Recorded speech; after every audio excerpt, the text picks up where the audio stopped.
When my wife, Aisha, first told me she was considering becoming a surrogate, I thought she was joking.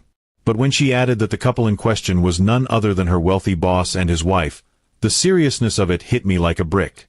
She looked me in the eye and said, "It's my body, my choice." I sat in silence, stunned by her words, trying to process what kind of marriage we were living in if she could make a life-altering decision without even considering me. She defended herself endlessly, saying it was a noble act, that she was helping a family who couldn't have children. But I couldn't shake the feeling that there was more to it. The money they were offering was huge, enough to change our lifestyle overnight. I knew deep down her decision wasn't just about helping someone, it was about the temptation of wealth and status.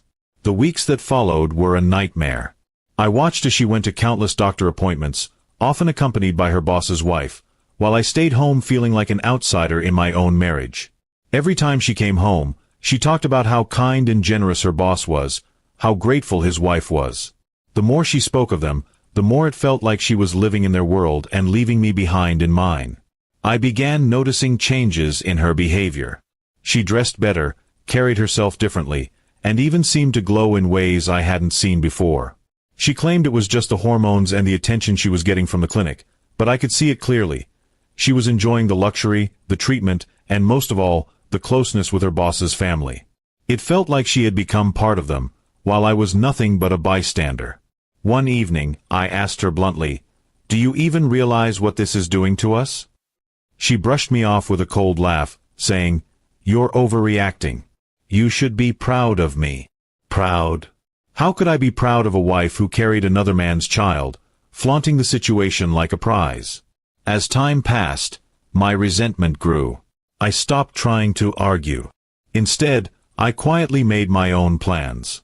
I took on extra hours at work, started saving, and distanced myself emotionally.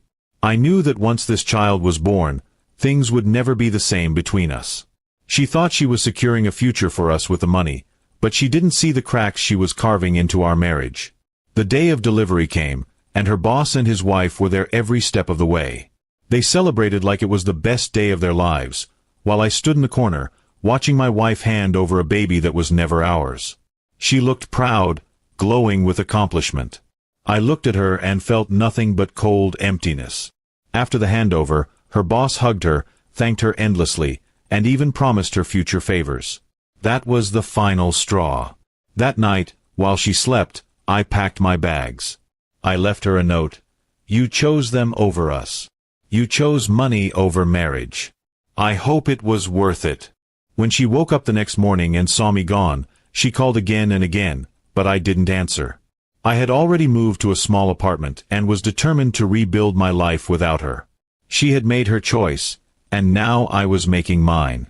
Weeks later, she showed up at my door in tears, begging me to return. She admitted that her boss and his wife had cut her off completely after the birth, treating her as nothing more than a service. She realized too late that the money couldn't fill the hole left by our broken marriage. But I wasn't the same man anymore. I looked her in the eyes and told her, "Regret doesn't undo betrayal. You turned our marriage into a business deal. I can't love you after that." Her tears didn't move me. The pain she had caused ran deeper than anything money could heal. She left that day broken, and I knew she finally understood the weight of her decision. She wanted to act as though her body was hers alone, but marriage was supposed to mean partnership, respect, and loyalty. She had thrown that away, and now she was left with nothing but regret. In the end, she learned the hardest truth of all. Sometimes the choices we make for greed or pride cost us the very people who loved us most. And as much as it hurt, I was glad I had the strength to walk away.